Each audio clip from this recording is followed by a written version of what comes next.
आमर जो बर्तमान थर्ड डे माने आज को माने जीवेदय ऑपरेशन आज है लास्ट 3 डेज 3 दिन है।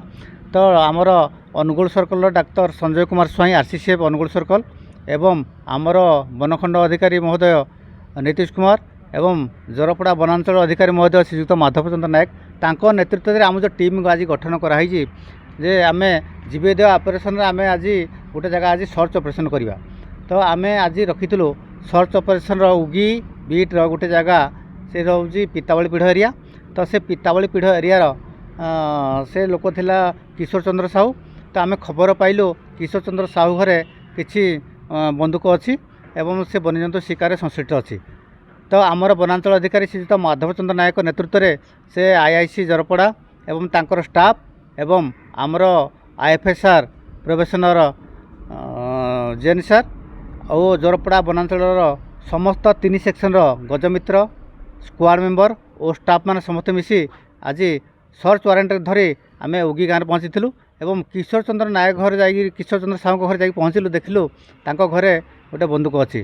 तो आम आईआईसी नेतृत्व में बंदूक पाइलु ये देखंतु तांकर बारूद पाइलु एवं से बारहा फास ही पाइलु एवं हरिण सिंह ही पाइलु। या से घटनास्थल ताकू जबत करी बर्तमान आम जरपड़ा वनांचल को आनी देखु जीवदया मिशन आमर डॉक्टर संजय सार आरसीसीएफ एवं डीएफओ अनुगुल नीतीश सार तांकर जो निर्देश थिला जे प्रति मंगलवार दिन जीवदया मिशन पाई किछि किछि प्रोग्राम करिवो रेड करिवो। आमे आज उगी गाँव पहाड़ पाखे थिबा गोटे घर को आज रेड करथिलु सर्च वारंट ने रेड करथिलु।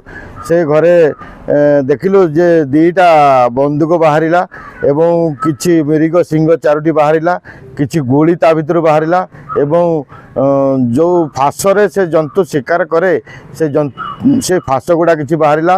एई रेड रे हमकु पूर्ण मात्रा रे हमर जरपड़ा आईआईसी मनोज सार एवं तांकर एएसआई स्टाफ माने थिले एवं आमर सिद्धार्थ सार जे कि एसीएफ अच्छी अनुगुल डिविजन से सार भी आसीते आम जरपड़ा रेंजर संपूर्ण स्टाफ माने भी जाइते से प्रोग्राम रे आमे गोटे यूडी गोटे ओआर केस करिछु तांको नारे किंतु लोक फेरार अच्छी भविष्य में से लोक को आमे अरेस्ट करी कोर्ट चालाण करिवु।